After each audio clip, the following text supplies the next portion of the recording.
CEO Ducati, Claudio Domenicali menegaskan bahwa Marc Marquez tak bisa dibandingkan dengan para pengguna motor versi 2024. Marc Marquez melakoni 3 seri MotoGP 2024 dengan hasil yang beragam. Di edisi pertama MotoGP Qatar, Marc Marquez berhasil finish di posisi keempat tempat di belakang para peraih podium. Sayang, pada 2 seri berikutnya Marc Marquez gagal mendapatkan poin padahal sempat bersaing di barisan terdepan. Di seri kedua, MotoGP Portugal, Marc Marquez finish di posisi ke-16 setelah sempat mengalami crash saat bersaing dengan Francesco Bagnaia. Sedangkan di MotoGP Amerika, Marquez mengalami crash dan gagal finish saat memimpin barisan. Ia kehilangan posisi pertama usai motornya tergelincir dan keluar dari lintasan. Meski gagal finish di MotoGP Amerika, Marc Marquez membuktikan bahwa dirinya masih kompetitif. Hal itu pun diakui oleh CEO Ducati, Claudio Domenicali. Menurut Domenicali, Marc Marquez sudah mulai kembali ke kondisi terbaiknya meski ia masih membuat kesalahan. Marc menunjukkan bahwa ia masih dalam kondisi prima dan ia melakukan kesalahan, kata Claudio Domenicali kepada GP1. Meski begitu, Marc Marquez tak dibandingkan dengan para pembalap pabrikan atau mereka yang menggunakan motor edisi 2024. Karena Marquez mengendarai motor versi 2023 dan sudah menunjukkan balapan yang baik dan Ducati senang memilikinya.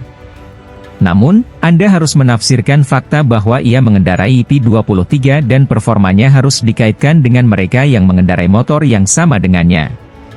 Saat ini ada sedikit perbedaan antara IP23 dan IP24 dibandingkan di masa lalu. Meski begitu, Marc menjalani balapan yang sangat bagus. Dia menempatkan dirinya di luar sana dan mungkin lebih nyaman untuk tetap berada di tempatnya. Dia mempertaruhkan banyak hal dengan membuat pilihan itu dan secara sportif saya pikir itu harus dihargai. Ini adalah dunia balap dan kami senang memilikinya bersama kami, terang Domenicali. Di antara para pengguna motor Ducati versi 2023, Marc Marquez memang yang paling kompetitif dibandingkan Marco Bezzecchi, Fabio Di Giannantonio dan Alex Marquez. Alex Marquez bahkan mengaku masih kesulitan menangani motor Ducati versi 2023 yang menurutnya berbeda dengan versi yang digunakannya sebelumnya. Di sisi lain, pembalap Monster Energy Yamaha Fabio Quartararo mengatakan tidak ingin mengendurkan semangat dalam MotoGP Spanyol di sirkuit internasional Jerez, akhir pekan ini. Dia mencatat hasil kurang baik pada rangkaian MotoGP Amerika di Circuit of the Americas, kota Austin, Texas, setelah menduduki urutan ke-12. Pada dasarnya, akhir pekan di IP Amerika adalah saat di mana kami mencoba banyak hal. Saya pikir ini bagus untuk menambah pengalaman kami, kata Quartararo dalam keterangan resmi Yamaha di Jakarta, Selasa. Kami tahu apa yang kami butuhkan pada motor dan memiliki arah kerja yang jelas. Saya rasa itu merupakan sesuatu yang positif, sambungnya. Pembalap Prancis itu mengatakan, rangkaian sesi dan balapan GP Amerika menjadi ajang mencoba banyak hal baginya dan tim, termasuk menemukan pengaturan yang lebih tepat lagi. Kami fokus pada peningkatan motor, dan saya memulai balapan dengan sepeda motor yang belum pernah saya coba sebelumnya, kata Quartararo. Direktur tim Yamaha Massimo Meregalli mengaku tidak puas pada penampilan kedua pembalap dan motornya. Meski balapan berlangsung menantang, Meregalli mengatakan hal itu membuat tim menjadi produktif karena mengumpulkan banyak data penting terkait pengembangan motor.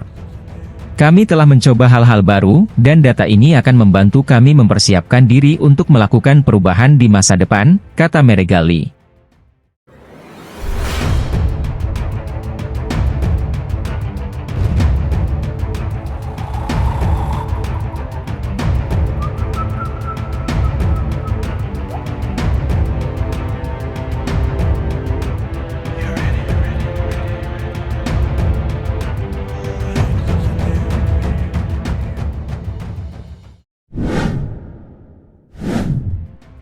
Marc Marquez diprediksi tak masuk persaingan jadi tandem Francesco Bagnaia di tim pabrikan Ducati pada MotoGP 2025. Pandangan itu disampaikan pengamat MotoGP, Richard Jove. Richard Jove justru menilai Jorge Martin yang akan dipilih tim pabrikan Ducati. Dia akan menjadi rekan Francesco Bagnaia di MotoGP 2025. Saya pikir dan akal sehat mengatakan kepada saya bahwa dalam pengaturan yang mereka miliki di Ducati untuk melakukan perekrutan, mereka harus membuat keputusan dengan tenang dan mencoba memilih dengan adil, ujar Jove, dikutip dari Motosan, Minggu. Mereka harus segera melakukannya, karena jelas bahwa Jorge Martin juga telah bergerak, dan dia memiliki opsi lain, lanjutnya. Richard Jove pun meyakini Marc Marquez tidak masuk persaingan tim pabrikan Ducati. Marquez diyakini akan membela tim lainnya di Ducati. Saya pikir dia akan bertahan, dan mereka akan mengontraknya dengan warna merah. Jika Anda tidak memberikan nilai pada fakta bahwa Martin layak mendapatkan semua ini, Anda akan membuangnya, tegas Jave. Bagi saya, Marc bukan bagian dari kepindahan, persaingan merebutkan tempat di Ducati Lenovo, ini, karena saya menempatkannya di tempat lain, lanjutnya. Diketahui, Ducati masih mencari tandem Bagnaia di tim pabrikan untuk MotoGP 2025. Ada sejumlah nama yang diyakini jadi kandidat, yakni Enea Bastianini, Jorge Martin, hingga Marc Marquez. Tebis julukan Enea Bastianini sendiri menjalani musim yang kurang bagus bersama Ducati Lenovo di MotoGP 2023 dengan banyaknya cedera. Sementara itu, kontraknya bersama Ducati Lenovo akan habis pada akhir MotoGP 2024 dan belum mendapat kejelasan mengenai masa depannya. Di sisi lain, Jorge Martin terus bertekad untuk bergabung dengan Ducati Lenovo. Selain menjadi runner-up musim lalu, pembalap asal Spanyol itu sedang tampil apik di MotoGP 2024 dengan memimpin klasemen sementara. Lalu, Marc Marquez dianggap menjadi salah satu pembalap yang akan direkrut Ducati Lenovo, setelah kontraknya bersama Gresini Racing habis di akhir musim 2024 ini. Meski mampu tampil cemerlang sejauh ini, The Baby Alien, julukan Marc Marquez, masih belum bisa menunjukkan performa apik di balapan utama. Di sisi lain, dua pabrikan Jepang, Yamaha dan Honda, masih sama-sama mengalami kesulitan bersaing dengan pabrikan Eropa pada awal MotoGP 2024. Namun di tengah-tengah paceklik performa dari dua pabrikan, ternyata hasil yang didapatkan Yamaha masih sedikit lebih baik daripada Honda. Jika dibandingkan pembalapnya, ada Fabio Quartararo yang berada di peringkat ke-12 klasemen dengan 19 poin, sedangkan Honda mewakilkan Joan Mir di peringkat ke-17 dengan 7 poin.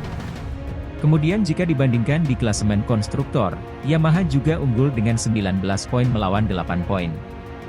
Di klasemen tim, Monster Energy Yamaha juga unggul dengan 22 poin, melawan Repsol Honda dan tim LCR yang masing-masing mengoleksi 7 poin. Perbandingan statistik itu menimbulkan pertanyaan, kenapa Yamaha masih bisa lebih baik meski hanya mengandalkan dua pembalap saja dibanding Honda dengan 4 pembalapnya? Hal itu tidak bisa dijawab dengan gamblang, namun memang perkembangan motor Yamaha dan Honda ini mengalami perbedaan. Yamaha meski ketinggalan dari pabrikan Eropa, mereka mampu memperbaiki penampilan motornya dari versi sebelumnya. Sedangkan Honda menurut pengakuan Luca Marini, malah mengalami kemunduran dibanding saat dirinya pertama mencoba RC213V.